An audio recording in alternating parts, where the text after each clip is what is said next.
Alright, listen up. You're probably watching this video because you bought new wheels, you want that flush look on your car, but the fenders are rubbing on your tire. If you want to learn how to roll your fenders without damaging anything, don't go anywhere.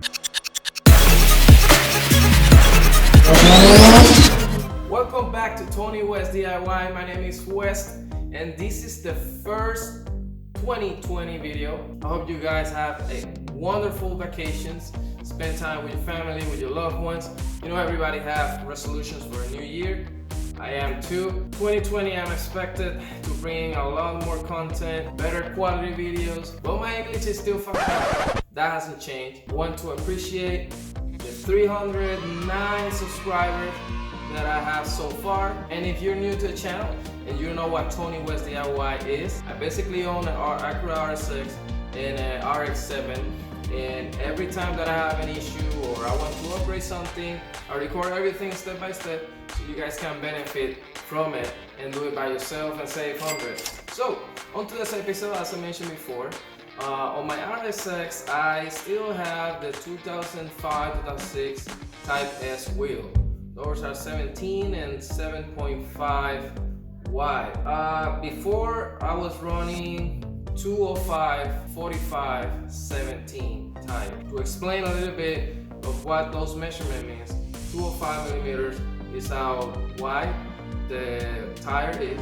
The 45 millimeters is how thick the tire is, and then 17R or 17 is usually the wheel that you're gonna buy them. So when you go to a tire shop, you don't know what those measurements are. There you go. I really like the RSX Type S 2005-2006 wheels, but they're not that wide, 7.5 only. So I ended up buying the spacers to get that flush look with those wheels. Proper fitment, the proper size of the spacers that you want to buy in case you're interested in that. It's 25 millimeters in the rear and 20 millimeters in the front. That's my personal opinion.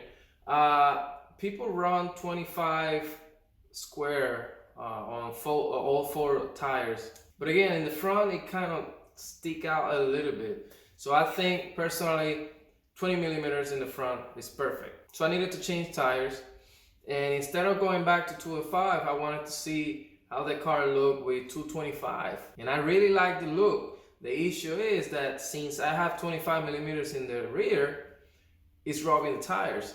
And let me show you. So look how the fender is destroying this tire.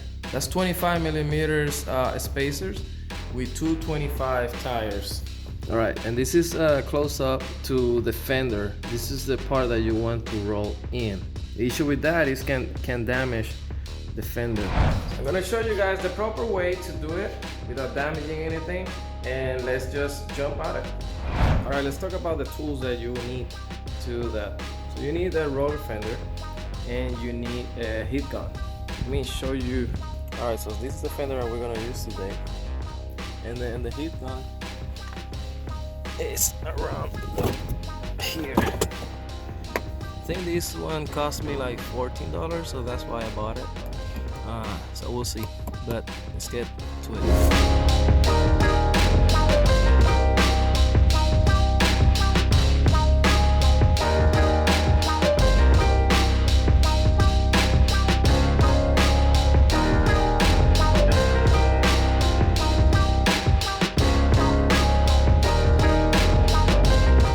All right, time for an update, guys. So I set up the roller fender. I started without the spacer, but I was trying to set it up in order to have it flat first. You don't want to start right onto it. That's what she said. With the angle. You want to start almost flat, and then you work your way through adding more angle. So with the spacer, it kind of helped me get on the fender. When you're setting up this, make sure you have your handbrake so it doesn't move. Once you're done, setting the roller fender up, then you can go on and release the handbrake. What I'm gonna do now is hit the fender with the heat gun. You don't want it to hit it too much because then you're gonna mess up the paint. You're gonna create bubbles. In order to make the steel more flexible, correct me if I'm wrong, but you want that part heated to make everything easier. So yeah, I'm gonna do that.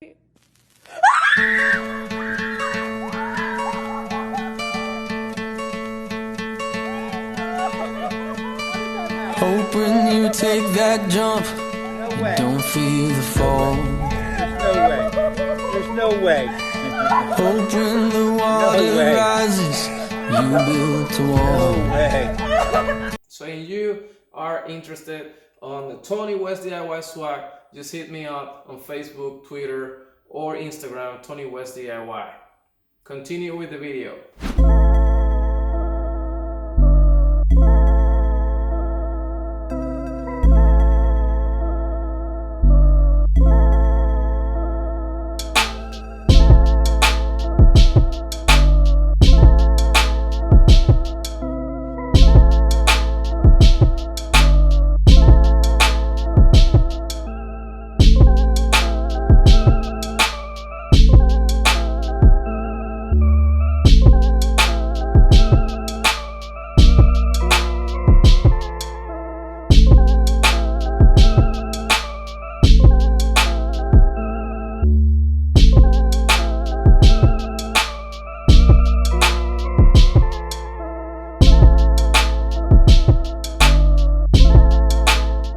Guys, let me show you how it looks.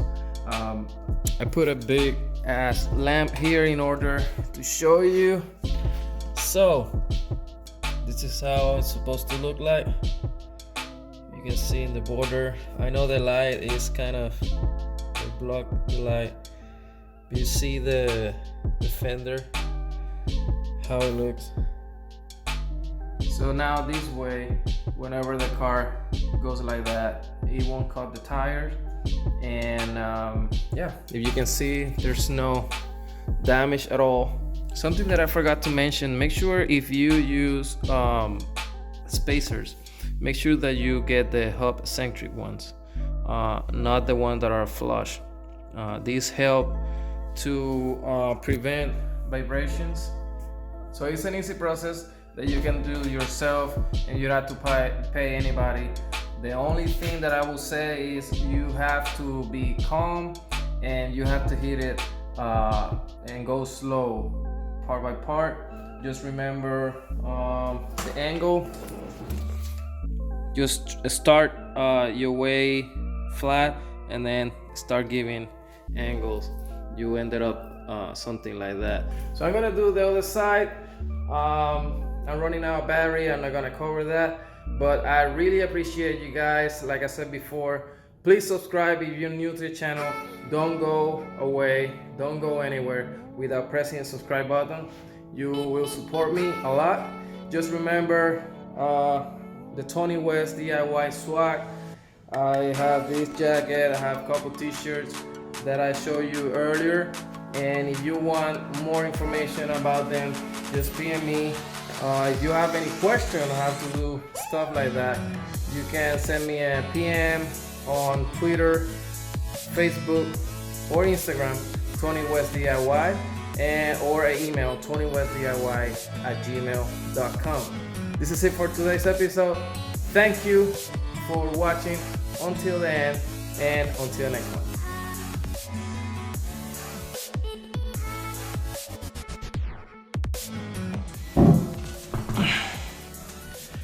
Holy shit, what the f